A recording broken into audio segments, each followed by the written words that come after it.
Deixa eu só dar boa noite novamente. A gente vai iniciar a conversa sobre a nossa aula de hoje. A gente vai fazer alguns exercícios, a proposta é fazer alguns exercícios sobre as distribuições que a gente observou no material que foi deixado no AVA, no material em vídeo, das distribuições discretas e distribuições contínuas, tá? Então, antes de observar os exercícios, vamos fazer uma retomada do que seria uma variável aleatória, tá? Quando a gente pensa em variável aleatória, ela vai ser uma variável que a gente consegue descrever o resultado de um experimento. Então, descrever numericamente o resultado de um experimento. Então, a gente pensa num experimento qualquer que a gente queira. E se a gente conseguir traduzir o resultado desse experimento através de uma variável, essa variável vai ser uma variável aleatória. Tá? O que acontece é, essa variável ela pode assumir a característica de sempre ser um valor inteiro dado através de um processo de contagem. Então, a gente quantifica e os resultados dessas variáveis são sempre números inteiros, ou pode acontecer do resultado dessa variável aleatória poder ser qualquer valor na reta real. Tá? Aí isso vai distinguir os dois grandes grupos de variáveis que a gente tem, que são variáveis aleatórias discretas e variáveis aleatórias contínuas. Como a gente tem dois tipos de variáveis aleatórias, a gente vai ter distribuições diferentes que vão descrever como funcionam ainda não estou apresentando, ainda não coloquei para apresentar a tela, não. Estou só conversando um pouquinho com vocês antes de apresentar a tela, tá? Essas variáveis aleatórias vão ser desses dois tipos, como a gente estava comentando, né? Discretas ou contínuas. E isso vai dizer qual é o tipo de função que eu vou utilizar para poder ter informações sobre probabilidade. Então, o que é que acontece? Quando eu tenho uma variável aleatória discreta, tem uma função que me diz como é que funcionam as probabilidades para essas variáveis, tá? Então, a gente vai ter uma função de probabilidade. A função de probabilidade, ela me diz exatamente quanto é a probabilidade associada àquele valor da minha variável aleatória, tá? Então, por exemplo, um valor de x igual a 3. Eu consigo dizer exatamente qual é a probabilidade do x ser igual a 3.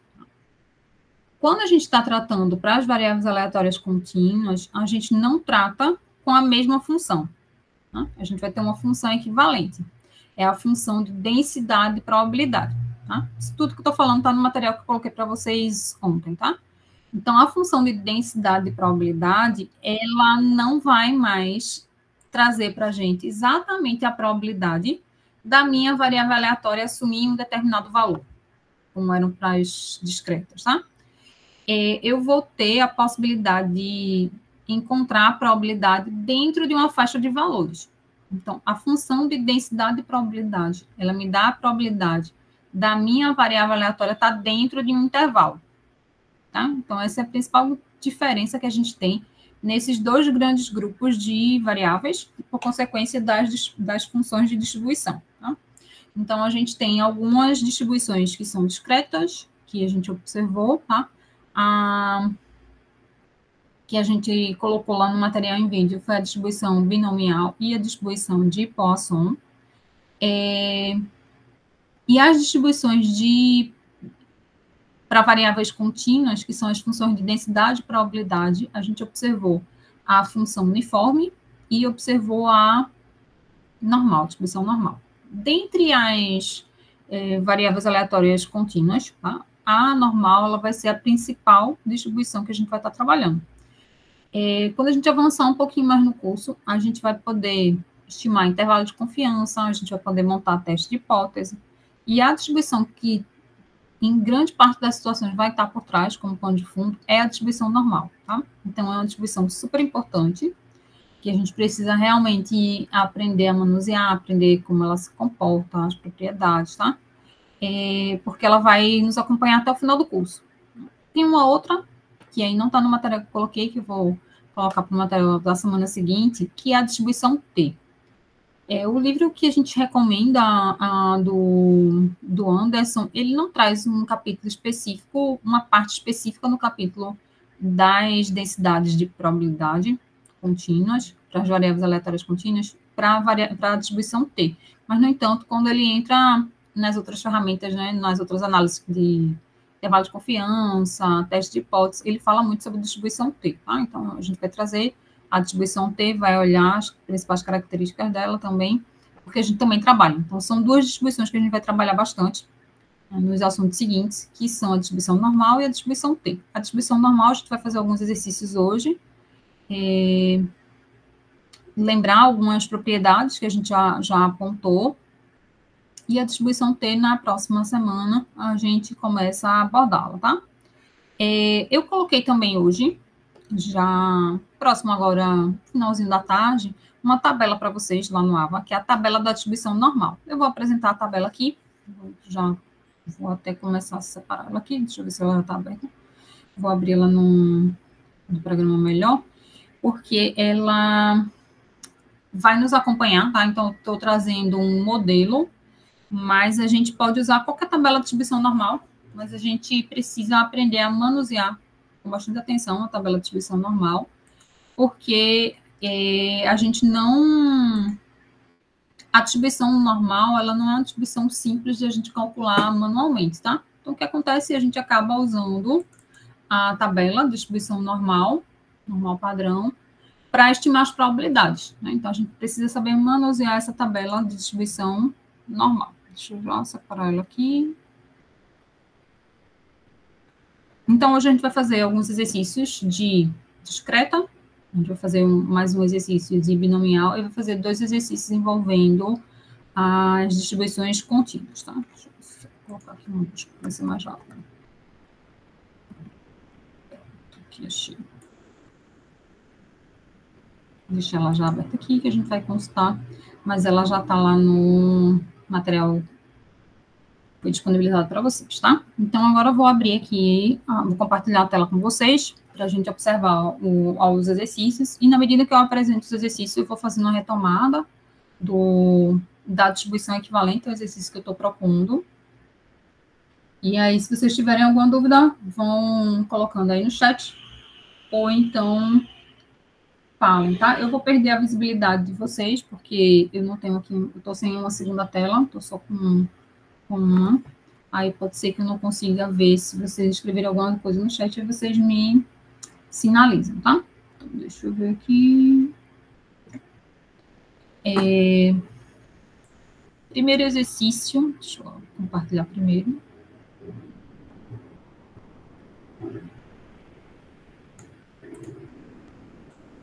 Vai ser de uma variável aleatória discreta, tá? Então, a primeira coisa que a gente tem que fazer é começar a identificar qual é o tipo de distribuição que eu tenho. É uma binomial, é uma de Poisson, tá? Então, a gente vai começar a aprender, à medida que a gente for exercitando também, isso se torna mais fácil, a identificar qual é o tipo de distribuição que eu tenho para poder trabalhar com a distribuição, tá? Então, a gente tem o seguinte problema. De acordo com esse instituto, tá, o IRS, as chances de uma declaração ser auditada nos Estados Unidos são de aproximadamente 30 em 1000, se a renda é inferior a 100 mil dólares. Qual é a probabilidade que o contribuinte com renda menor que 10 mil seja auditado pelo IRS? Depois a gente tem o seguinte, se 5 contribuintes com rendas abaixo de 100 mil são aleatoriamente selecionados, qual é a probabilidade de que exatamente um seja auditado? E de que mais de 2 sejam auditados, tá? Então, a primeira coisa que a gente tem que observar é, quando a gente pensa em probabilidade, inicialmente, tá? A ideia mais geral de probabilidade, a gente pensa nessa chance, tá? Onde a gente faz uma relação entre o que eu considero como sendo o meu todo, o meu espaço amostral, e o que eu considero como sendo favorável. A gente faz essa relação entre o que é favorável e o que é o todo, tá? Então, a gente pode pensar inicialmente sobre esse ponto de vista. Aqui a gente tem a informação de que, num universo de 1000 pessoas, 30 tem chance de ser auditado, tá? Então, isso já traz um alerta para a gente sobre a probabilidade que a gente vai precisar calcular nos itens seguintes, tá? Então, para o primeiro item, ele pede para a gente calcular a probabilidade de que o contribuinte com essa característica de ter renda menor do que 100 mil, ele seja auditado por esse instituto, tá? Então, se eu tenho que as chances são de 30 em 1000, como é que eu vou calcular a probabilidade? vou fazer essa relação aqui para o item A.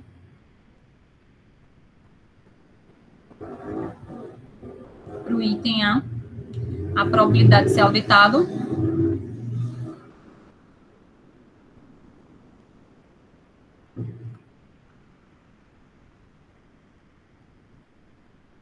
vai ser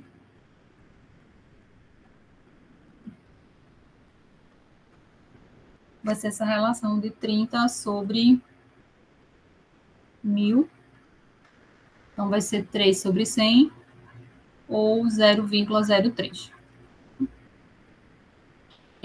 Observe também que essa probabilidade, a gente vai segurar, tá, para o item seguinte, porque para o item seguinte a gente vai pensar que tipo de distribuição a gente tem aí por trás, tá? Então, nesse primeiro momento, quando a gente encontra essa probabilidade, é importante a gente associar a distribuição que a gente vai modelar o problema. Então, veja o seguinte, ele diz o seguinte: 5 contribuintes que têm essa característica, que têm renda menor do que 100 mil, eles vão ser selecionados e a gente quer encontrar a probabilidade de que exatamente um seja auditado. Vamos pensar primeiro nessa pergunta. Então, vejam só, eu estou pensando em contribuintes e para esses contribuintes, a característica que eu estou observando é o fato dele ser auditado ou não ser auditado. Então, quando a gente pensa somente em duas características, ou acontece a característica ou não acontece, a gente pode pensar em mapear, em modelar isso aí, através de uma distribuição de probabilidade binomial. Como é que funciona a binomial? Na binomial, a gente tem uma característica que a gente chama de sucesso, e o que não acontece nesse sucesso seria o meu fracasso. Então, quando a gente pensa na binomial, a gente quer calcular a chance de, dentre uma amostra que eu tenho, encontrar exatamente X sucessos. Tá? Então, por exemplo, se a gente pensa numa amostra de tamanho 10, e se eu quero calcular a probabilidade de exatamente 3 terem uma certa característica. Tá? Então, dos 10, eu quero ter 3 sucessos. Então, a gente precisa identificar se, de fato, a gente consegue modelar através da binomial. E se a gente consegue modelar através da binomial, a gente precisa identificar quem é o tamanho da amostra, quem é a probabilidade associada ao sucesso e qual é a quantidade de sucessos que a gente tem dentre o tamanho da amostra, tá? Então, para uma distribuição binomial, a função de densidade de probabilidade, P de x, ela é n, combinação de nx a x, perdão, aqui não é Pzinho, não, aqui é F, tá? Fzinho de x. A função de densidade a gente representa através do Fzinho. A distribuição binomial Fzinho de x vai ser combinação de nx a x, p elevado a x, 1 menos p elevado a n menos x. Onde esse pzinho é a probabilidade associada ao sucesso.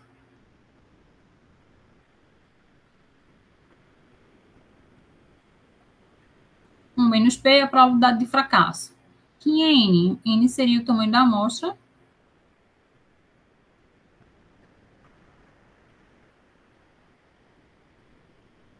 E o Xzinho vai representar a quantidade de sucessos que eu quero observar.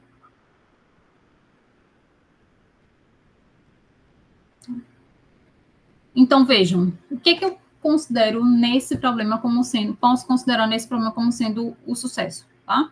É o fato do contribuinte ser auditado. Então, se ele é auditado, eu vou considerar isso como sendo o meu evento sucesso. Tá? E aí, o meu pezinho que eu vou precisar, tá, para calcular aqui, vai ser esse que eu encontrei no item A, tá? Então, o pezinho vai ser 0,03. 1 menos P, 1 menos 0,03. Vai ser o 0,97. Quem é esse N? Tá? Se a gente voltar aqui, ó, eu tenho de 5 contribuintes. Eu vou querer, depois que seleciono aleatoriamente, a probabilidade de se ter exatamente 1 sendo auditado, tá? Então, o meu Nzinho aqui vai ser 5 e eu quero que tenha um sucesso. Então, meu X é 1. Tá? Então, a probabilidade de que 1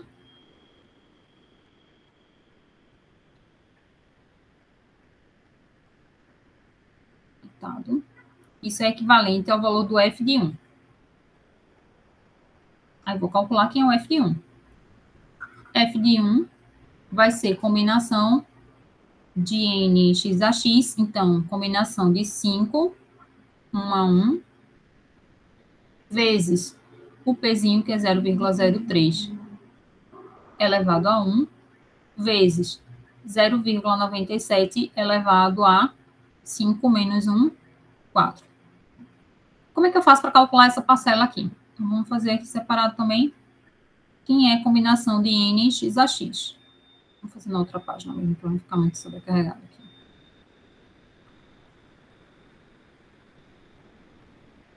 Aqui mesmo, né? Já que a gente vai... Como é que calculo a combinação de N x a x? Isso aqui vai ser N fatorial sobre x fatorial, N menos x fatorial. Para calcular essa primeira parcela, eu preciso desenvolver usando isso aqui. Então, aqui, combinação de 5, 1 a 1.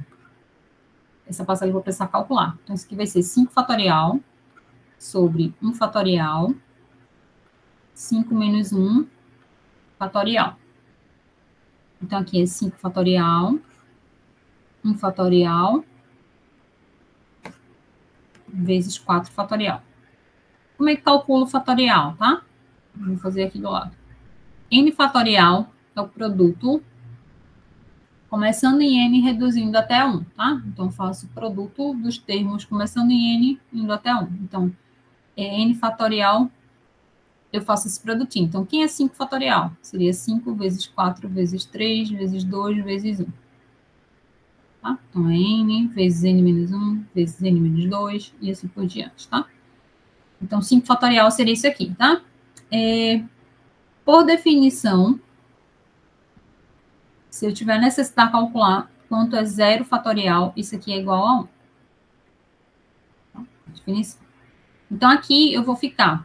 Eu também posso fazer uso de algumas propriedades envolvendo o fatorial, tá? Quem é 5 fatorial? 5 fatorial é 5 vezes 4 fatorial. Posso parar aqui, tá? Porque 4 fatorial seria 4 vezes 3 vezes 2 vezes 1. Então, eu posso escrever no meu numerador dessa forma. E meu denominador vai ficar 1 fatorial, que é 1, vezes o 4 fatorial. Vou simplificar 4 fatorial com 4 fatorial. Então, isso aqui é igual a 5. Então, minha primeira parcela é 5. Tá? Então, para calcular o F de 1,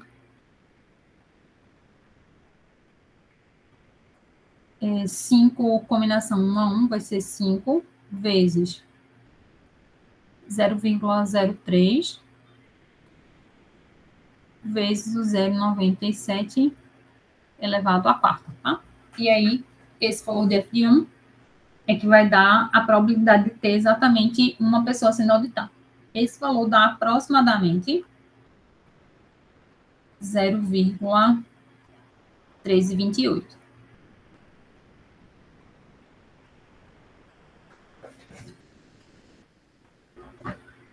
Quando a gente observa a segunda parte da pergunta, eu quero agora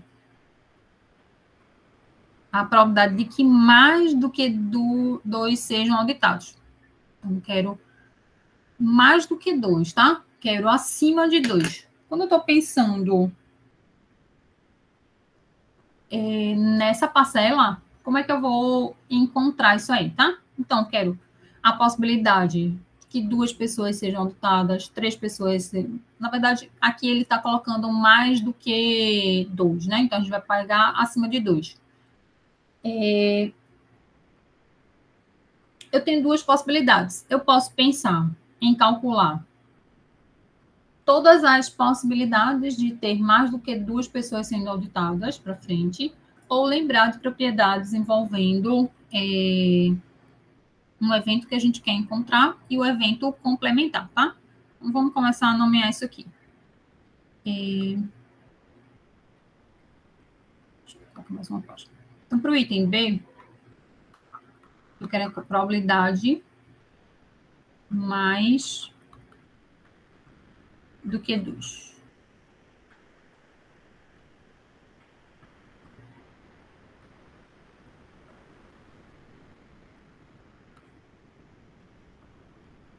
Então, a probabilidade mais do que 2 seria a probabilidade de 3 pessoas serem auditadas, a probabilidade de 4 pessoas serem auditadas,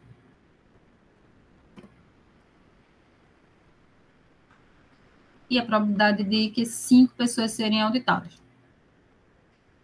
Aqui a gente vai chamar a atenção de uma propriedade importante envolvendo a função de probabilidade. Quando a gente pensa na função de probabilidade, uma característica importante é que o f de xi é sempre maior ou igual a zero, isso define uma função de probabilidade, e o somatório de f de xi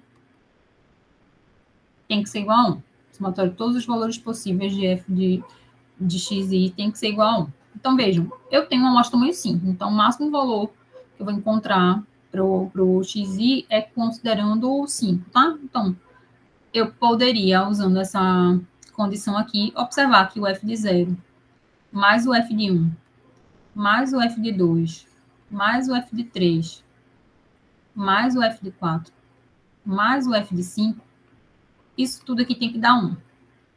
Eu quero que a probabilidade de mais do que 2, então eu quero essa parte aqui, né? Isso aqui seria a probabilidade de x ser maior do que 2. Então, para encontrar essa probabilidade, eu tenho duas possibilidades, tá? Calcular quem é f de 3, f de 4 e f de 5, usando a expressão da distribuição de probabilidade. Ou eu posso observar que isso aqui, na verdade, é 1 menos essa parcela aqui inicial. Então, posso escrever aqui, ó, outra possibilidade. Vou escrever na outra página.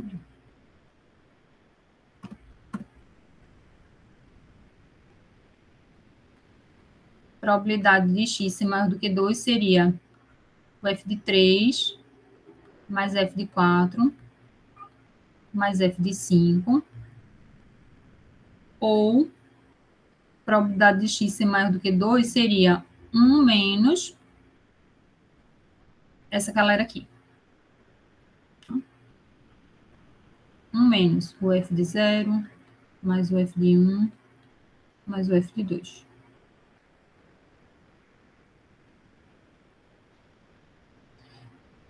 E aí, vejam, qual é a vantagem de fazer por um ou pelo outro, tá? Depende das informações que você já tem. O que a gente tem no momento? A gente tem o valor do f de 1. Então, se a gente escolher fazer por aqui, eu só vou precisar calcular o f de 0 e o f de 2. Então, eu preciso calcular mais dois valores e fazer uma diferença, tá? Aqui eu precisaria calcular 3 valores distintos ainda, que eu não tenho. Então, aqui parece ser o caminho mais rápido, tá? Então, aqui eu vou precisar calcular. Esse aqui eu já tenho.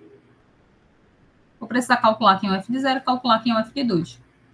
Então, aqui para calcular o f de 0, eu vou fazer 5, combinação 0 a 0, 0,03 elevado a 0, 0,97 elevado a 5. E vou precisar calcular o f de 2. O f de 2, 5, combinação 2 a 2, 0,03 elevado a 2 e 0,97 elevado a 3. Diferença. Para fazer essa primeira parcela, 5 fatorial, 0 fatorial, aí lembra que a gente chamou atenção da definição que vai valer 1, e aqui 5 fatorial. Essa primeira parcela toda vai valer 1. Aqui a gente já pode colocar que 0,03 elevado a 0 é 1, e aqui 0,97 elevado a 5, tá? Então, essa parcela aqui é 1 também. Então, isso aqui é igual a 0,97 a quinta. O valor disso aqui, eu anotei, é aproximadamente 0,8587. Para cá eu já não tenho anotado, vamos fazer junto. Então, aqui vai ser 5 fatorial, 2 fatorial, 3 fatorial, vezes 0,03 ao quadrado, 0,97 ao cubo, tá? Aí aqui vai ficar 5 vezes 4 vezes 3 fatorial, E aqui no denominador, o 2 fatorial é 2 vezes 1 vezes 3 fatorial. Vou simplificar esse daqui com esse. Vai ficar 20 dividido por 2, 10. Então, essa parcela aqui do começo é igual a 10 vezes o 0,03 ao quadrado vezes 0,97 ao cubo, tá? E aí a gente precisa calcular. 0,0. O 0,97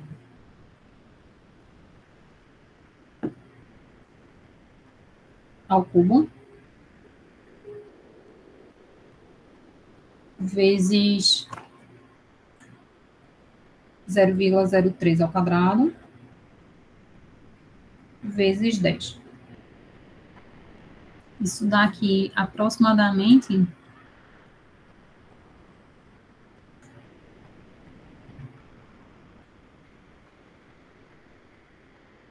0,0082. E aí, para calcular, então, quem é P de x maior do que 2, vai ser 1 menos o somatório de f de 0 com f de 1 com f de 2. Então, é 1 menos o f de 0 é 0,8587. O f de 1, que a gente calculou no item anterior, que foi 0,1328.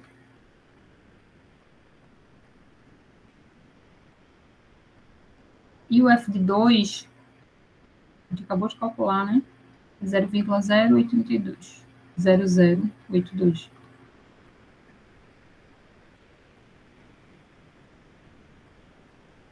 Calculando isso aqui, vou colocar os valores.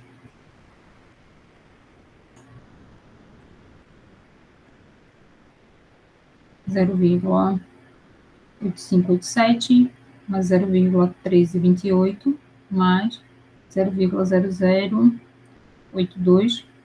Então, essa parcela aqui, 0,22687.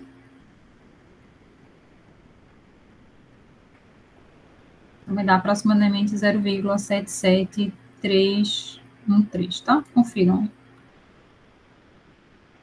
Então, essa é a probabilidade dele ter mais do que 2 pessoas auditadas, tá? Então, aqui, a gente respondeu os 2 questionamentos que ele fez, tá?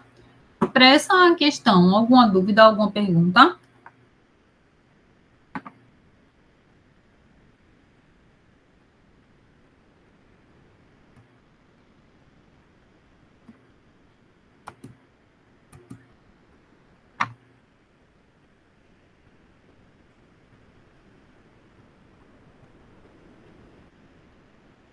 Ok, então vou seguir, tá? Para o próximo problema, a gente tem o seguinte. O tempo de deslocamento programado da Cidade da Alegria até a Cidade de Bondade é de 65 minutos. Esse é o tempo programado, tá? Suponha que o tempo de deslocamento seja distribuído de maneira uniforme entre 64 e 74 minutos. Qual a expressão matemática para a função de densidade e probabilidade do tempo de deslocamento entre as cidades? Esboce o gráfico da função de densidade e de probabilidade, tá? Então, a gente precisa apresentar quem é a função que define, né, essa densidade e probabilidade e qual é o gráfico, tá? Outra coisa que a gente observou lá no material que foi deixado na aba é o seguinte: quando a gente está tratando de uma função de densidade ou de uma função de distribuição de probabilidade, né, para variável discreta ou para variável contínua, a gente pode expressar essa informação da densidade ou da função de probabilidade tanto algebricamente, através de uma expressão, como a gente acabou de fazer para a função, para a distribuição binomial, tá? Como a gente pode fazer isso graficamente também. Então, para a função de densidade e probabilidade uniforme, a gente vai observar que isso é bem simples, o gráfico é bem simples de fazer. E abre a possibilidade da gente calcular as probabilidades através de área, tá? Isso também foi algo que a gente destacou quando a gente está trabalhando agora com funções de densidade. A gente trabalha com o mundo contínuo. Então, se a gente trabalha com o mundo contínuo, as condições que a gente impunha antes sobre o somatório de f de x isso é igual a 1, o equivalente a isso no mundo contínuo é pensar na integral de menos infinito a mais infinito da função de densidade de probabilidade, tá? Então, vamos resumir isso aqui. Então, para variáveis contínuas, tá? Variáveis aleatórias contínuas,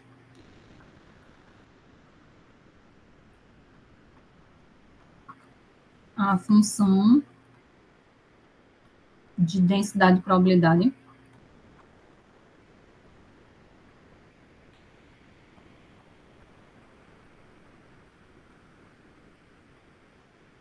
ela tem a característica que o f de x é sempre maior ou igual a zero. Ou seja, a função de densidade ela está toda acima do eixo do x, tá? Então, não tem a função abaixo do eixo do x, ela é toda positiva. Positivo ou zero, né? A gente tem também a segunda condição, que é equivalente à condição do somatório. A gente teria a função de densidade de probabilidade atendendo que a integral de menos infinito a mais infinito da função f de x dx tem que ser igual a 1. Quando a gente pensa nessa característica, lembra que a gente já estudou integrais impróprias, tá? A diferença aqui é que a impropriedade está nos dois limites, né? Então, a gente podia pensar em duas integrais, tá? A gente escolhe um ponto intermediário, cálculo de menos infinito até um ponto, e do ponto até mais infinito seria igual que a gente já observou. Mas a definição de probabilidade olha essa reta real toda, tá? Todos os valores possíveis para x. Então, a probabilidade tem no máximo 1 ou 1. Isso a gente observou lá no mundo discreto. Então, isso a gente traz aqui para o mundo contínuo também. Tá? Quando a gente está pensando em calcular integrais definidas, nesse caso aqui, a gente está olhando uma integral imprópria, mas para calcular a probabilidade do x está entre A e B, seria equivalente a calcular a integral de A até B, da função de densidade que o representa. Calcular a integral definida é equivalente a fazer o cálculo de área. Tá? Então, para calcular as probabilidades aqui, a gente pode calcular tanto pela definição usando o processo de integração, ou como a gente pode calcular através de áreas. Para a função de densidade uniforme, que é esse primeiro problema, calcular por integral ou pelo cálculo da área é simples, tá? E não tem muita diferença na escolha, né? Fazendo por um caminho ou pelo outro, a gente consegue resolver facilmente, tá? Já quando a gente parte para funções de densidades mais complexas, pode ser uma boa ideia usar a área, tá? Para normal, por exemplo, que vai ser o problema seguinte que a gente vai fazer pelo cálculo da área. Mas a gente vai fazer pelo cálculo da área usando valores tabelados. Tá? A gente não vai trabalhar em cima da curva e produzir quem são os valores de probabilidade ali. A gente vai conseguir estimar os valores de probabilidade usando uma tabela de distribuição normal, tá? Então, dito isso, de uma forma geral, vamos observar agora a função uniforme, tá? Como é que é a densidade uniforme? Então, aqui é função de densidade uniforme, tá? Foi o que o problema falou, tá? O tempo, a variável da gente é um tempo de deslocamento. Ele está distribuído de maneira uniforme entre 64 e 74. Então, o que acontece é, para visualizar, eu, a princípio, penso que sempre é mais simples pensar graficamente. Tá? Então, embora o problema tenha pedido para a gente apresentar a expressão e apresentar o gráfico, eu sempre sugiro que a gente inicie pelo gráfico. Então, a gente tendo a ideia de como se comporta o gráfico, a gente consegue visualizar mais facilmente como é a expressão da função. Então, a função de densidade de probabilidade Essa variável x, tá? Ela vai representar o tempo de deslocamento. O que acontece? Ele diz que é uniforme entre 64 e 74. Então, aqui, quando está entre 64 e 74, a função é uniforme, ela não se modifica, tá? Então, ela sempre assume o mesmo valor.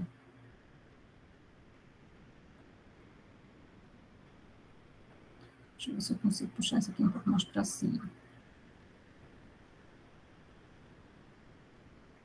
Para não atrapalhar a gente. Então, ela sempre assume o mesmo valor. Mas que valor é esse, tá? Tem um valorzinho aqui. Vou chamar de um... Vou chamar de asterisco. Já a gente apaga o asterisco e coloca. Que valor seria esse, tá? Eu tenho que lembrar o seguinte. Aí vamos construindo junto. A gente acabou de dizer que a função tem que estar sempre acima do eixo do x. Então, tá? Entre 64 e 74, ela vale alguma coisa. Fora desse intervalo, ela vale 0. Então, a gente já pode começando a construir aqui a expressão para ela. Eu sei que entre 64 e 74, tá?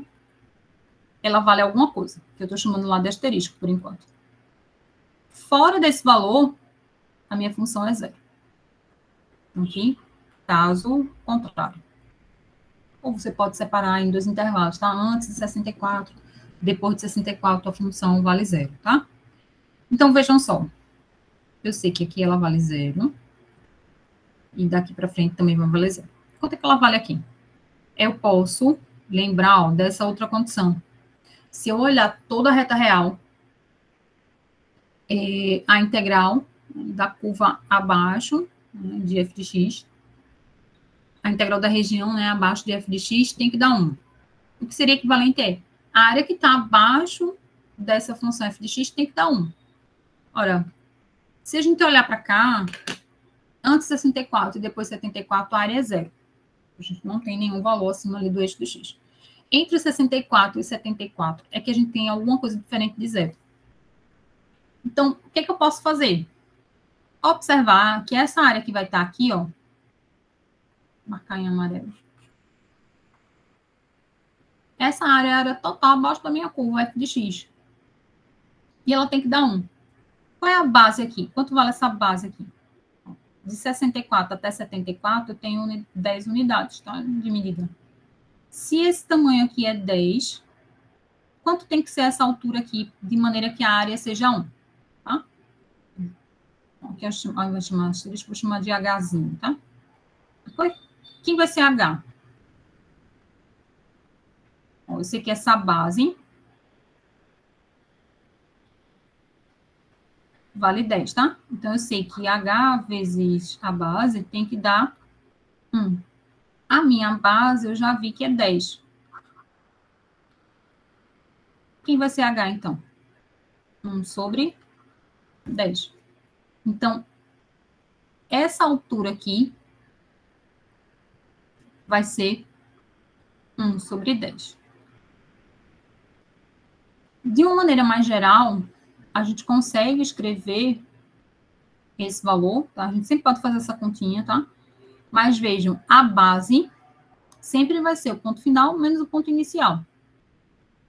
Então, se eu chamar isso aqui de Azinho, deixa eu colocar aqui de uma forma mais geral, tá?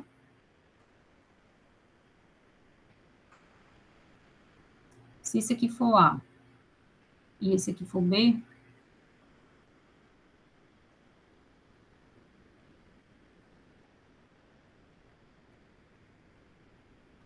essa altura sempre vai ser 1 sobre B menos A. Por quê? Porque a base aqui vai ser esse ponto menos esse, tá? Aí a área vai dar 1. Então, aqui, a gente sabe que a base é 10, então a altura vai ter que ser 1 sobre 10. Então, essa é a expressão que define a minha função de densidade uniforme. E esse aqui é o gráfico, tá? Então, o primeiro item que foi solicitado, qual a expressão matemática para a função de densidade e probabilidade do tempo de deslocamento entre as cidades, e esboçar o gráfico da função de densidade. Então, o gráfico é esse. E aqui é a expressão matemática, que define a função de densidade de probabilidade, densidade uniforme. Segunda pergunta, terceira e quarta pergunta, são informações com relação às probabilidades, tá? Então, eu vou querer encontrar qual é a probabilidade de que o tempo de deslocamento seja menor do que 70, que ele esteja entre 65 e 70, se ele seja maior do que 65, e depois calcular a média do tempo de deslocamento, tá? Então, para calcular aqui, vou colocar mais uma página aqui. Então, para o item B, a probabilidade de que o tempo seja menor do que 70,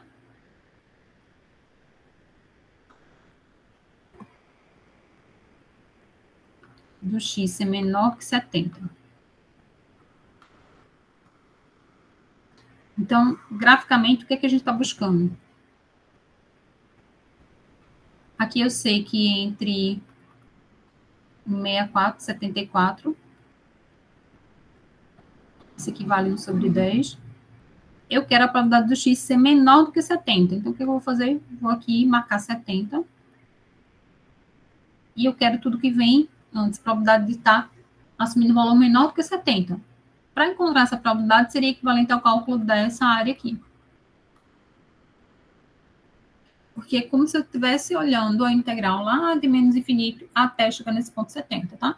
Então, antes de 64, vale zero. Então, só vai ter algo diferente de zero aqui, entre 64 e 70. Então, isso aqui seria equivalente. Então, vejam, duas possibilidades, tá? Primeira possibilidade. Para esse primeiro item, eu vou fazer das duas formas. Para os itens seguintes, eu vou fazer somente baseado na área. Então, primeira forma, eu posso pensar, para calcular essa probabilidade, isso aqui seria a integral de menos infinito até 70 da função de densidade de probabilidade. Que é a expressão matemática aqui? A gente já viu que é variada a expressão, né? Antes de 64, a expressão é uma, depois de 64 é outra. Então, isso aqui seria equivalente a calcular. Eu vou separar esse intervalo em dois. Esse aqui seria de menos infinito até 64, porque eu tenho uma expressão diferente para a função f de x, mais a integral de 64 até 70 da função de densidade de probabilidade, tá?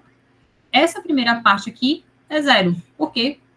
Porque antes de 64 a função vale zero. Então, isso aqui seria equivalente a calcular somente a integral entre 64 e 70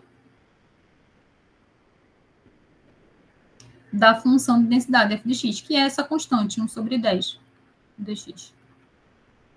Então, isso aqui seria, que é a primitiva dessa, isso aqui é uma integral definida nesse intervalo, né, de 64 e 70, como uma integral só de uma constante, vou fazer direto, tá? Não vou separar a primitiva. Vou já colocar aqui direto quem seria a primitiva dessa função, seria essa. E eu vou calcular nesse intervalo de 64 até 70.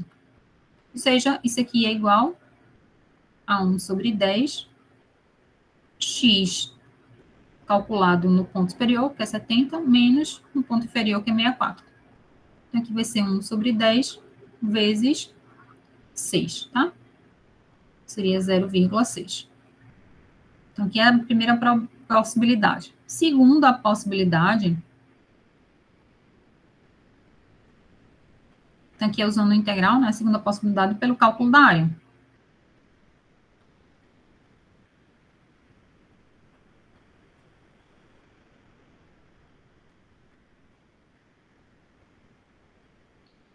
Então, a probabilidade de x ser menor do que 70 seria equivalente à área A1. Onde essa área A1, essa área marcada aqui, tá? Então, como é que eu faço para calcular essa área A1? A área é um retângulo, área da base vezes a altura. Então, a área da base é 70 menos 64. E a minha altura é 1 sobre 10. Então, o mesmo valor, 6 sobre 10 ou 0,6.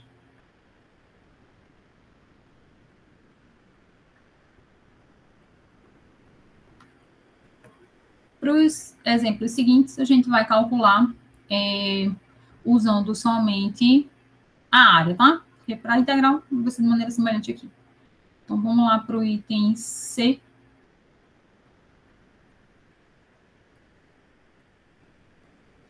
Para o item C, eu quero entre 65 e 70, tá?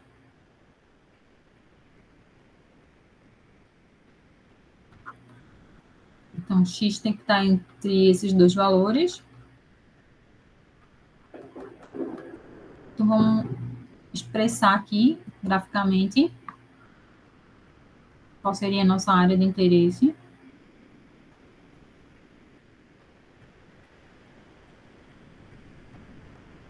Ele é uniforme entre 64 e 70, tá?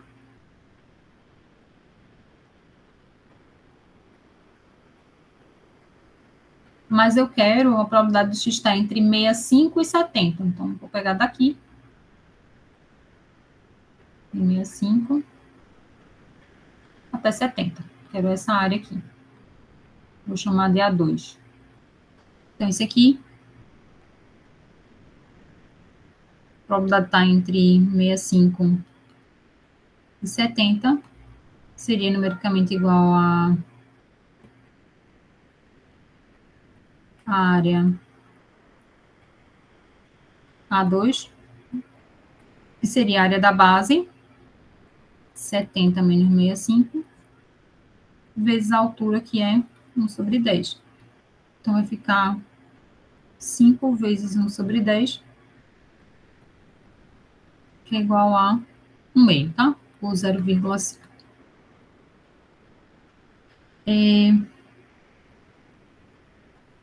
Para o item seguinte, a gente quer maior do que 65. Só uma pequena correção aqui. Marquei o ponto. Aqui eu marquei inadequado. Na verdade, aqui eu calculei como 170, mas aqui a gente precisa estender o gráfico, né? O gráfico ele ainda continua. Deixa eu fazer o ajuste aqui. O gráfico ainda continuaria até 74, né? A gente aqui só tem interesse nessa região aqui, né? Então, eu quero de 65 até 70. Quero uma parte da região, né? Entre 65 e 70. Então, desce aqui. Mas meu gráfico, ele ainda permanecia, né? Uniforme até chegar a 74, tá? Para o item D, eu quero maior do que 65, tá? Então, veio aqui, eu tinha entre 65 e 70 aqui, eu quero de 65 para frente. Probabilidade do x ser maior ou igual a 65. Então, seria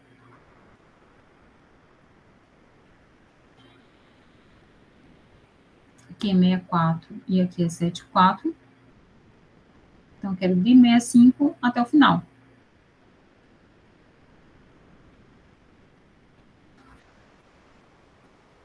De toda essa região aqui, tá? Então, a probabilidade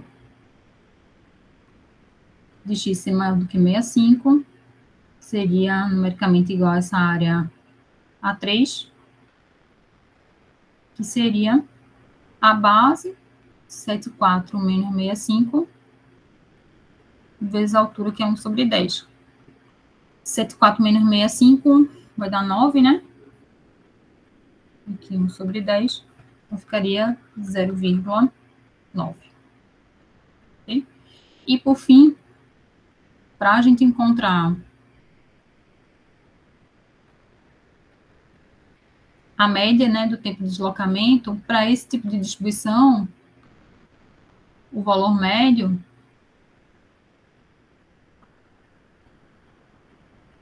ele é a soma dos intervalos, seria o A mais B sobre 2. Então, ficaria aqui 64 mais 74 dividido por 2, tá? Vai dar quanto isso aqui? 64 mais 74 dividido por 2 dá 69.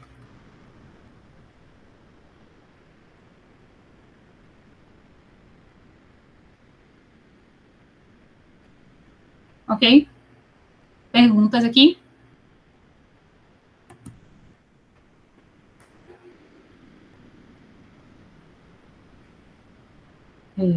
Os exercícios são mais longos nessa parte mesmo.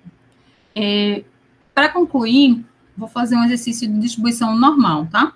Na distribuição normal, a gente vai precisar fazer uso da tabela de distribuição normal. Então, vou primeiro apresentar a tabela, comentar rapidamente sobre ela, e depois a gente observa o exercício, tá? Aí talvez eu não consiga terminar de 9h15, talvez eu puxe só mais uns minutinhos para a gente concluir a questão de normal, tá? Deixa eu abrir aqui para vocês a tabela de distribuição normal. Então, pessoal, a tabela de distribuição normal, ela tem essa característica aqui. Ela fornece para a gente a área que está entre 0 e um valor positivo de z. O que acontece? Numa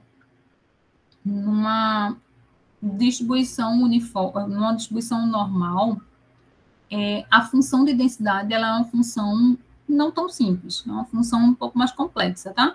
Ela depende da função exponencial, o formato dela, tá? Por isso que ela tem esse formato aí de cima. E na função exponencial tem lá um termo ao quadrado. Então, se a gente precisasse calcular toda vez a integral envolvendo essa função exponencial com um termo quadrático lá no expoente, ficaria inviável para a gente. A gente, na verdade, não tem nenhuma uma primitiva para a função, usando as técnicas que a gente já viu no curso, tá? Então, o que acontece? A gente só consegue resolver usando os métodos que a gente chama de métodos numéricos. Então, o que foi feito outras pessoas, outros matemáticos, outros estudiosos já calcularam para a gente, usando esses métodos numéricos, os valores dessas áreas, ou os valores dessas integrais para a gente, tá? Então, o que a gente vai fazer é utilizar o trabalho que já foi feito. Só que a gente precisa entender como é que funciona, como é que calcula as probabilidades a partir dessas áreas, tá? Então, sempre que a gente pensar em variáveis aleatórias contínuas, calcular a probabilidade é equivalente a calcular a área, tá? Então, essa tabela de distribuição normal, padrão, ela fornece para a gente a área, ou o equivalente de probabilidade, tá? Entre o meio da distribuição e um valor positivo de z. Vou apresentar já, a gente já tinha apresentado, mas vou retomar quem é o z, tá? O z é uma variável que a gente encontra para cada ponto da nossa distribuição. Então, vejam, a gente normalmente vai estar trabalhando com uma variável aleatória que a gente chama de x. Esse z é uma modificação que a gente faz, uma normalização que a gente faz nos valores que a gente tem interesse, tá? Então, por exemplo, lá a gente pensou a variável aleatória x como sendo o tempo. Tá? E os valores de x estavam lá entre 64 e 74 para ter um valor diferente de zero. Aqui na distribuição normal, a gente vai ter uma faixa de valores de x. E para cada valor de x que a gente tem interesse em estimar a probabilidade dentro do intervalo, a gente calcula um valor de z equivalente. Tá? Porque eu só consigo calcular a probabilidade através dessa tabela. E essa tabela não me fornece o x diretamente. Porque seria muito custoso a gente montar uma tabela para cada distribuição normal que a gente tivesse interesse. Então, o que a gente faz? A gente usa a tabela que fornece para a gente uma distribuição normal que a gente chama de normal padrão. Qual é a característica? A gente já comentou lá no material em vídeo. Deixa eu ver se eu consigo rabiscar aqui também. Mas é que a distribuição normal... Deixa eu ver. Tá muito aqui. Ela tem esse formato de sino, tá? E a normal padrão,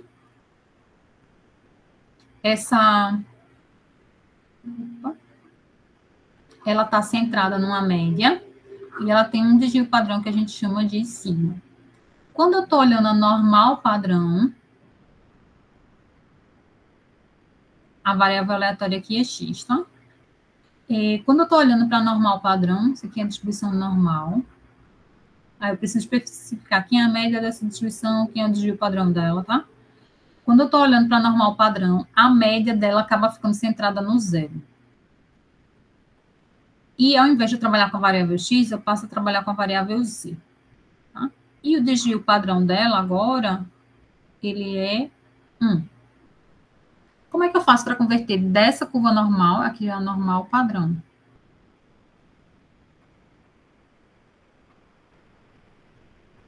Como é que eu faço para converter da normal para normal padrão? Tá? X é essa variável que faz essa padronização. Então, eu vou pegar cada valor de x, subtrair da média da distribuição e dividir pelo desvio padrão. Então, Z é x menos mi dividido por sigma. Tá? Então, essa é a expressão que a gente vai usar para conversão. Outra coisa importante que eu vou chamar já a atenção de vocês aqui, no exercício a gente vai precisar disso. A tabela, ela presta esse modelo aqui de tabela. Ele só fornece a área entre 0 e um valor positivo de Z. Porém, veja, essa curva, ela é uma curva simétrica. Então, se eu tiver interesse em calcular uma probabilidade envolvendo um valor negativo de Z, o que é que eu faço? Eu vou usar as propriedades de simetria dessa curva, tá? Então, deixa eu ir lá anotar no quadro. Vou só colocar aqui, ó. Então, normal.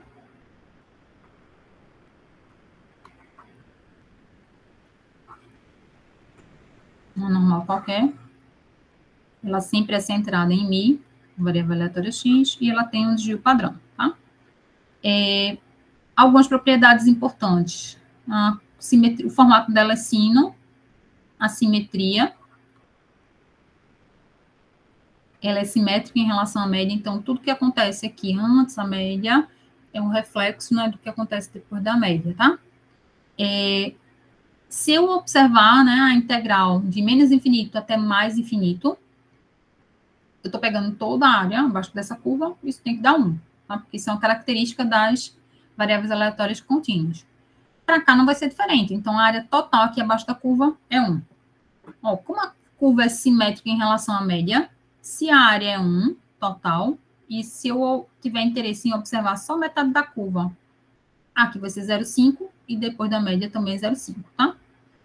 Mas, novamente, é custoso trabalhar com a distribuição normal. A gente trabalha com a distribuição normal padrão.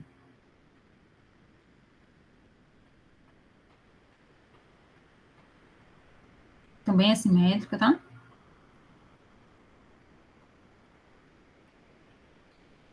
A diferença é que agora a curva normal, ela é centrada no zero. A média dessa distribuição normal padrão é em zero. E o desvio padrão é igual a 1. E aí, para converter da normal, uma normal qualquer para uma normal padrão, a gente usa essa expressão. Z é x menos mi sobre sigma. Tá? Mi é a média da distribuição e sigma é o desvio padrão. Vamos embora agora. Começar a fazer esse exercício, tá? Ele diz o seguinte: a resistência a rompimentos de sacos plásticos utilizados para embalar produtos é distribuída nos moldes de uma distribuição normal. Aqui já ajuda a identificar o tipo de distribuição que a gente tem, é normal. Com uma média igual a 5 libras. Que informação é essa? Esse é o Mi. Mi é igual a 5 por polegada quadrada e um desvio padrão de 1,5 por polegada quadrada. Então, daqui eu tenho a informação de que o sigma é igual a 1,5.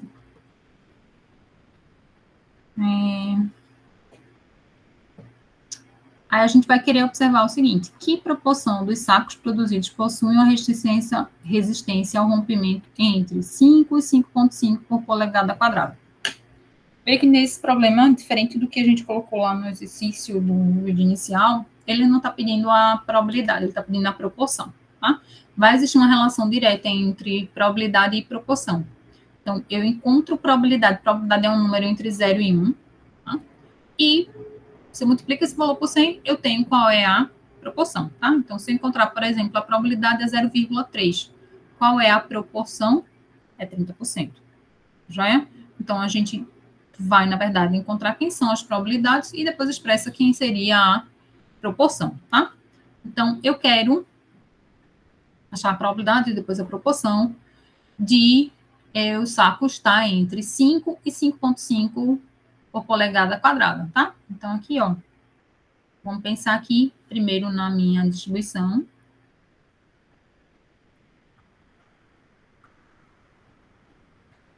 A variável aleatória x, né? Ela representa a resistência a rompimento.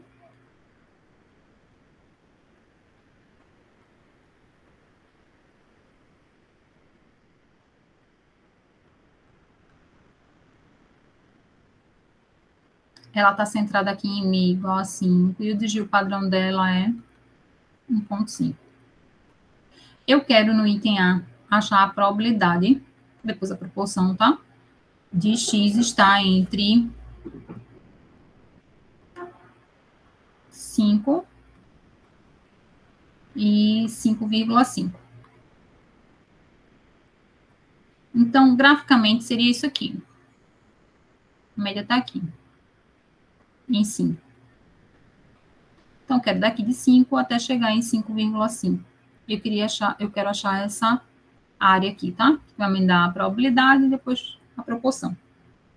Só que, vejam que essa curva é uma curva normal qualquer, né? A média dela não está centrada na origem, está centrada em 5. Distribuição normal. O que é que eu vou fazer? Eu vou observar esse valor de x seria equivalente a qual valor de z? Esse aqui, como é o centro da distribuição, vai ser equivalente ao z igual a 0, tá? Eu preciso descobrir quem é o z equivalente a esse ponto aqui. Então, cada ponto importante na sua curva, você acha quem seria o valor de z equivalente para poder usar a tabela. Então, vou calcular quem seria esse z. Porque a minha probabilidade que eu estou buscando vai ser equivalente... Vou calcular primeiro o z. Z seria x menos mi sobre sigma. Então, z seria x, que é 5,5, menos mi, que é 5, sobre 1,5. Então, z seria 0,5 sobre 1,5. Aqui dá 1/3, ou 0,33 aproximadamente, tá? Então, o que eu estou buscando é essa probabilidade é equivalente a calcular a probabilidade do z estar entre 0 e 0,33.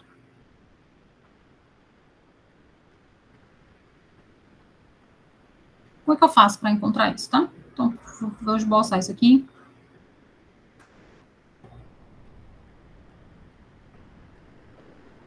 Eita, como tá feio. Então, tá centrado aqui no 0, eu quero até 0,33. Quero essa área aqui. Aqui a variável aleatória agora é z, tá? Quero encontrar essa área. Vou voltar lá para a tabela para a gente descobrir. Vejam só. Como é que eu leio a tabela? Faltou a gente comentar sobre isso. A tabela, ela traz para a gente, nas linhas, a indicação da parte inteira e a primeira decimal do valor de z. E nas colunas, no topo da coluna, ela me traz a informação da segunda decimal. Então, todo o valor de z que eu encontrar, eu arredondo, se ele não for um valor fechado, um valor inteiro, um valor redondo, eu faço truncamento, faço arredondamento para 2 casas decimais, tá? Então, se eu encontrar z igual a 1,3789, eu vou arredondar isso aqui para 2 casas decimais, porque a minha tabela só me dá informações sobre 2 casas decimais. Como é que eu leio?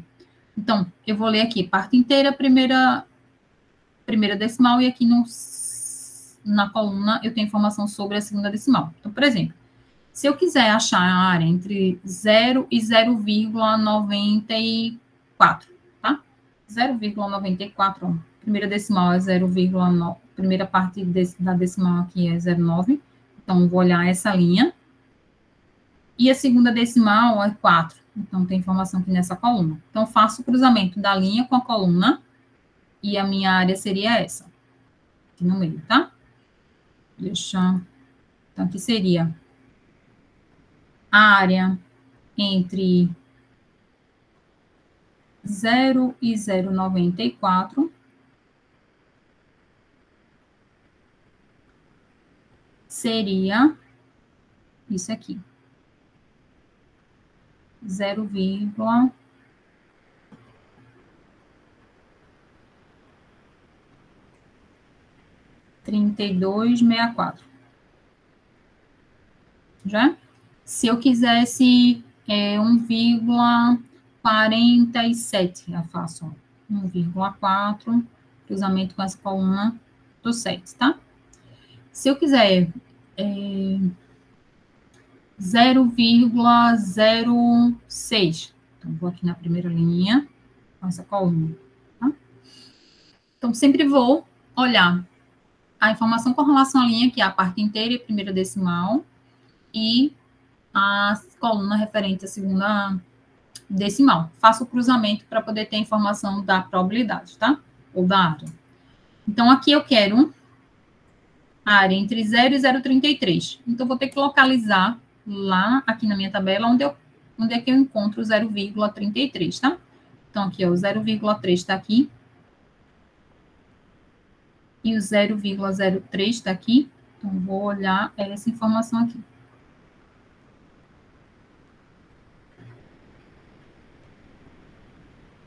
(0,1293). Tá? Então, a probabilidade que eu estou buscando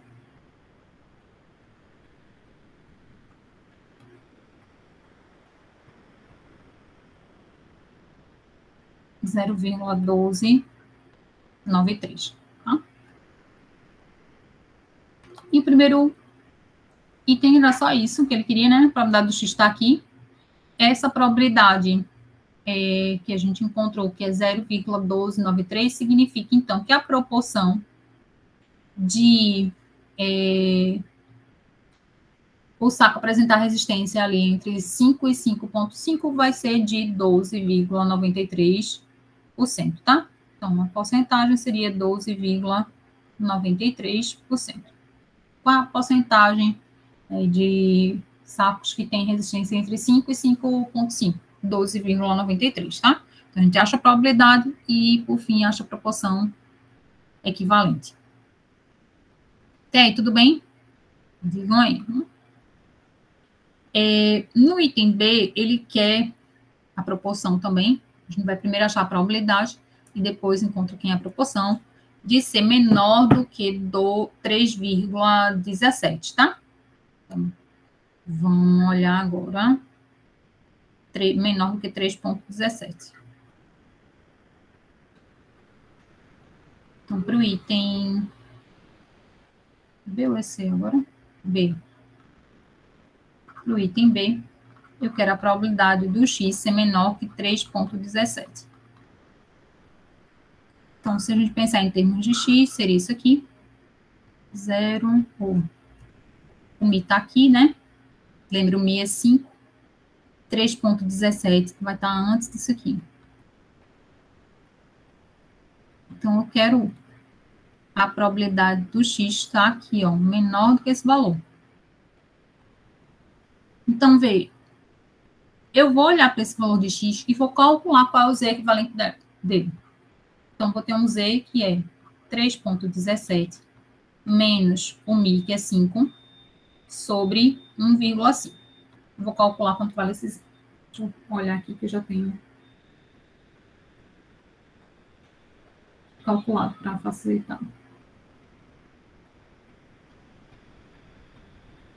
Esse valor dá menos 1,22. Então, calcular essa probabilidade do X ser menor que 3,17 é equivalente a calcular a probabilidade do Z ser menor que menos 1,22. Eita, lá vem problema. Por quê? Estou querendo agora achar uma probabilidade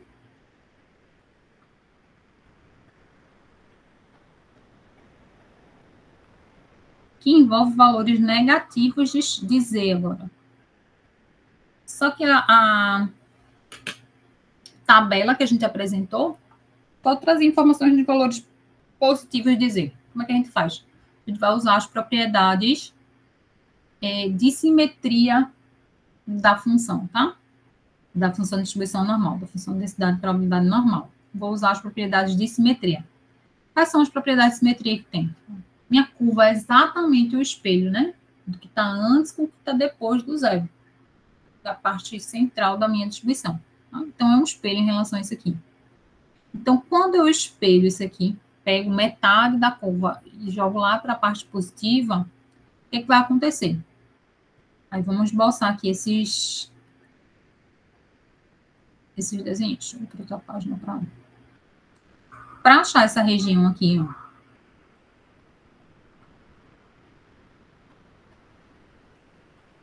Quando eu espelho isso aqui. Isso aqui é numericamente igual à área que está aqui depois de 1,22. Então, essa área que eu estou procurando é igual a essa. Só que aí eu me deparo novamente com uma situação. A minha tabela não fornece para mim a área de cauda da tabela normal, tá? Ela só fornece entre 0 e um valor positivo de z. Mas se eu atentar essa área agora que eu estou procurando, vou destacar agora essa.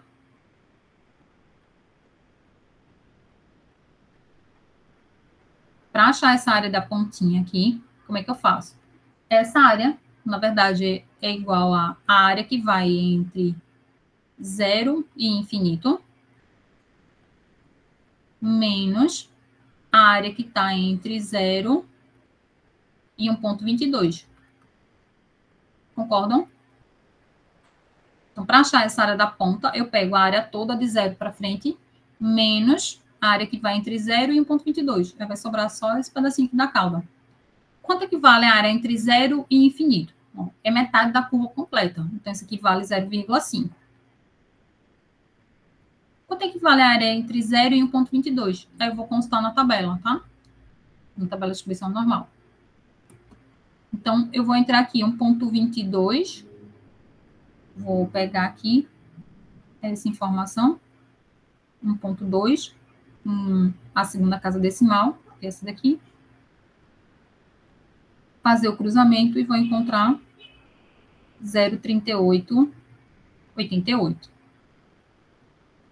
Aqui é 0,3888, tá? E essa diferença aqui vai me dar a probabilidade do z ser menor que menos 1,22. 0,5 menos isso aqui é 0,1112. Ou seja, a proporção da resistência ser menor que 3,17 é de 11,12%, tá? Ele solicitou a proporção. Para o item seguinte, ele quer a probabilidade de pelo menos 3,6 libras por polegada quadrada, tá? Pelo menos, então eu quero de 3,6 para frente. Então, no item C,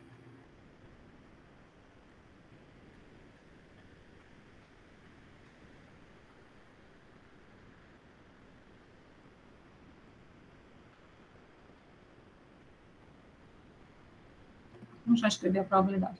Probabilidade de x ser maior ou igual a 3,6, tá? Então, novamente, tem que enxergar onde é que está a minha média. Está em 5. 3,6 é um ponto aqui. Então, eu quero daqui para frente. O ponto importante aqui é esse 3,6. Preciso calcular qual é o equivalente dele. Então, 3,6 menos 5 sobre 1,5. Isso aqui vai dar menos 0,93 aproximadamente. Então, vou calcular a probabilidade do z ser maior ou igual a menos 0,93. É o que eu quero. Então, vou olhar aqui. Centrado em 0, menos 0,93 está aqui. Quero daqui para frente. Aí, esse aqui muda um pouquinho, tá? Eu posso pensar isso aqui como dois trechinhos, ó. Entre menos 0,93 e 0, e de 0 para frente. Então, isso aqui, essa área, vou quebrar em duas partes.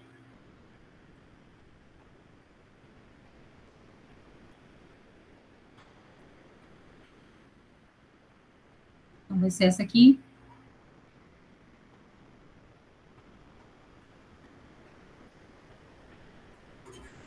Mais de 0 para frente. Essa de 0 para frente é mais simples para a gente, né? Isso aqui a gente já sabe que vale 0,5, tá? Essa daqui, a gente tem que usar a propriedade de simetria novamente. Então, essa aqui eu espelho, tá? Então, se eu espelhar, isso aqui vai ser a área entre 0 e 0,93. Vou apagar aqui o 0,5, vou repetir, na próxima página eu coloco os dois valores. Então, para achar aqui essa primeira parte, eu vou calcular, usando lá a tabela de distribuição normal, padrão, a área entre 0 e 0,93, tá? Eu vou anotar só o valor aqui, não vou abrir a tabela de novo não, para a gente poder ir só um pouquinho mais rápido. Então, isso aqui vai ser equivalente à área entre 0 e 0,93, vai ser 0,32 38, mais a área entre 0 e infinito, né? Que é 0,5. Então, esse aqui é 0,8238. Tá? Então, a probabilidade de estar de ser maior do que menos 0,93 ou o equivalente em x ser maior que 3,6 é de 0,8238. Isso implica que a proporção vai ser de 82,36%. Por fim, para a gente terminar, ele faz uma pergunta interessante aqui, tá? Vou responder até aqui mesmo. E tentar responder aqui mesmo. Ele diz o seguinte: 95% dessas resistências ao rompimento estarão contidas entre quais valores simetricamente distribuídos em torno da média da distribuição? O que ele quer? Tem aqui a minha distribuição.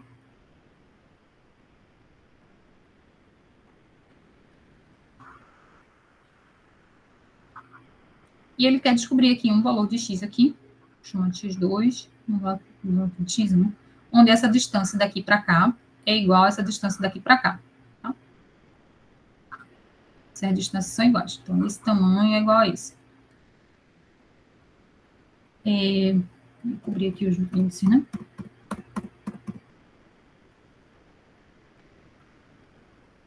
Eu vou cobrir o índice e esse aqui é a mesma distância. São simetricamente distribuídos em relação à média, tá? Eu quero que os valores que estão aqui, né, entre x1 e x2, tenham 95% das resistências. Tá? Se eu quero que tenha 95% das resistências, isso significa que eu quero que a área que está entre esses dois pontos seja de 0,95. Tá?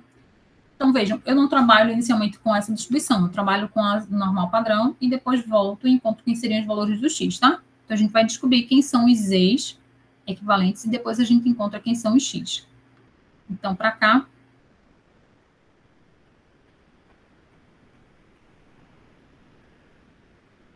para o item D,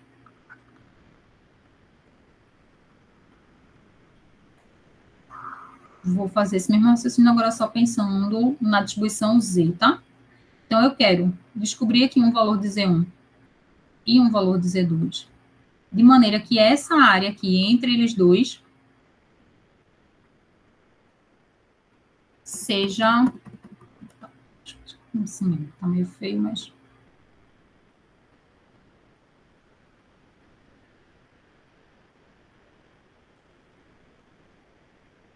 seja 0,95, tá? Então, eu quero que essa região toda aqui seja 0,95. Mas me digam o seguinte, se a curva é simétrica e eu quero que seja 0,95 essa área toda, isso significa que daqui para cá, vou riscar de vermelho, vai ser a metade de 0,95, que é 0,475. E daqui para cá, de 0 até Z2, que eu vou riscar aqui de, azul, de verde, também vai ser 0,475, porque a curva é simétrica, tá? Então, por fim, para descobrir quem é Z1, e o Z2 é simétrico dele, tá? Eu preciso descobrir um valor de Z que me gere essa área igual a 0,475. Aí vejam só. O processo é diferente agora da gente consultar a tabela. Eu tenho uma área específica que eu quero e vou descobrir qual é o valor de Z equivalente. Como é que eu vou fazer isso? Eu vou procurar aqui no meio da tabela se tem exatamente o valor que eu estou procurando. Será que existe algum Z que me dá uma área de 0,475? Eu vou procurar. Tá? Se não tiver, a gente faz aproximações. Nesse caso aí vai ter. Eu vou procurar por aqui algum valor de área que seja 0,475. O valor das áreas está no meio da tabela agora, certo? Então, a gente vai achar um valor no meio da tabela, que seja 0,475. E depois a gente busca, né, na linha e na coluna, qual o valor do Z correspondente. Então, se a gente procurar aqui, 0,475. Tá onde? Tá aqui. Então, ó, 0,475, tá aqui. Isso equivale a que valor de Z? Parte inteira e primeira decimal 1,9 e tá na coluna de quem? Do 6, tá? Então, para ter uma área de 0,475, o valor de Z tem que ser 1,96. Então, esse Z é igual a 1,96. E aí eu quero, então, dito que Z1 é 1,96, quem é o X correspondente? Aí a gente faz o uso da fórmula no sentido inverso, tá? Eu tenho que Z é X menos Mi sobre sigma, tá? Eu tenho agora aqui o Z que eu estou olhando, o X1 é Z1, e eu quero encontrar quem é o X1. Então, Z1, que é 1,96, é igual a um X1 que eu estou procurando, o Mi é 5, e o sigma é 1,5. Então, vou fazer aqui, ó, X1 menos 5 vai ser igual a 1,96 vezes 1,5. Então, vou encontrar aqui X1 menos 5 é 2,94. O X1, então, vai ser 2,94 mais 5. Pouco apertado, né? Deixa eu colocar na outra página. X1, 2,94 mais 5. X1, então, é 7,94. Tá? Eu podia fazer a mesma coisa, considerando Z menos 1,96, tá? Porque o simétrico aqui do Z seria menos 1,96. Ou eu posso atentar, né, que essa distância aqui, agora em termos de X, que tá a média, que é 5, tá? O X1 que eu encontrei foi 7,94, tá aqui. 7,94. A distância dele para a média foi de 2,94. Como é que eu faço para achar X2 aqui, sem precisar calcular lá pelo Z negativo, né?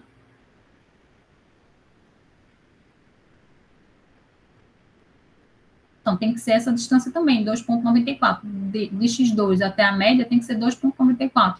Lembrando, a média é 5, né?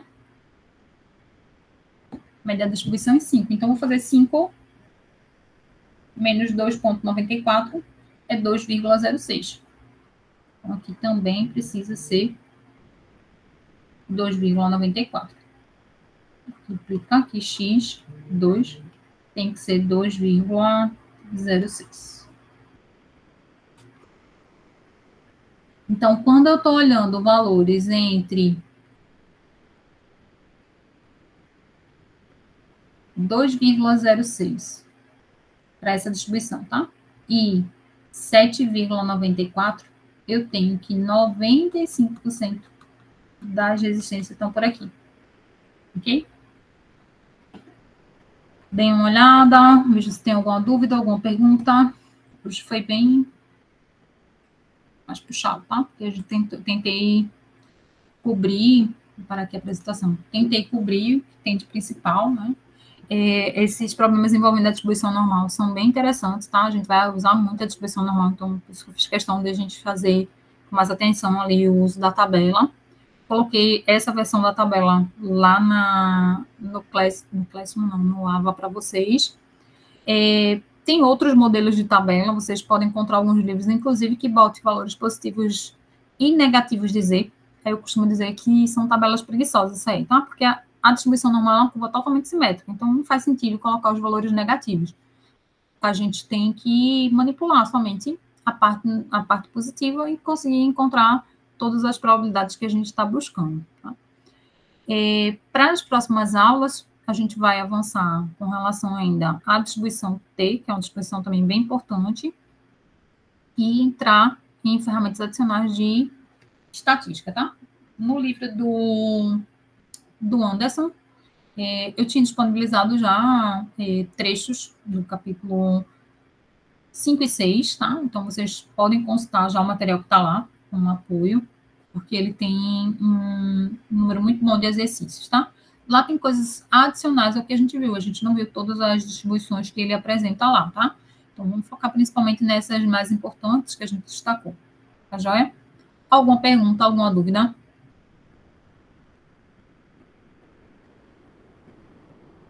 Professora, tá me ouvindo? Estou Só ouvindo, uma pode dúvida falar. que eu não cheguei a pegar do início da aula. Como é que vai ser? Como é que vai ser a questão da prova final? A senhora vai pegar todo o conteúdo trabalhado até agora ou a senhora vai pegar parte do conteúdo? Eu não tinha comentado sobre isso, ninguém tinha perguntado, tá? A terceira prova, em geral, ela é com todo o conteúdo do semestre, tá? Mas o que normalmente eu faço? Eu não distribuo totalmente a pontuação ao longo do semestre como um todo. Então, eu coloco um peso maior dos conteúdos que a gente vê para essa terceira parte, porque tem bastante conteúdo. Então, a gente está vendo a parte das distribuições de probabilidade, a gente vai ver teste de hipótese, vai ver intervalo de confiança. Então, eu vou concentrar a maior parte da avaliação nesse conteúdo novo. Mas vou colocar um pouquinho do que a gente viu na segunda unidade e um pouquinho do que a gente viu na primeira unidade. Então, a gente deve colocar uma questão da primeira parte do curso que foi visto na primeira avaliação parcial, uma questão referente à segunda parte do curso e mais questões referentes a essa parte, terceira parte do curso, tá? Então, ela é cumulativa de fato, é sugerido que seja cumulativa, mas aí eu não dou tanto, não distribuo igualmente os conteúdos. Normalmente eu coloco um peso maior para essa parte que a gente vê após a segunda avaliação parcial. Ok, obrigado, professora, pela dúvida. Obrigado. Nada. Vamos ficando por aqui, certo, gente? Eu vou parar aqui a gravação e a gente se encontra a próxima semana. Na próxima semana, eu devo retomar a fazer os encontros na quarta, tá? Para vocês, fica melhor na quinta-feira? Essa semana eu não consegui fazer na quarta, mas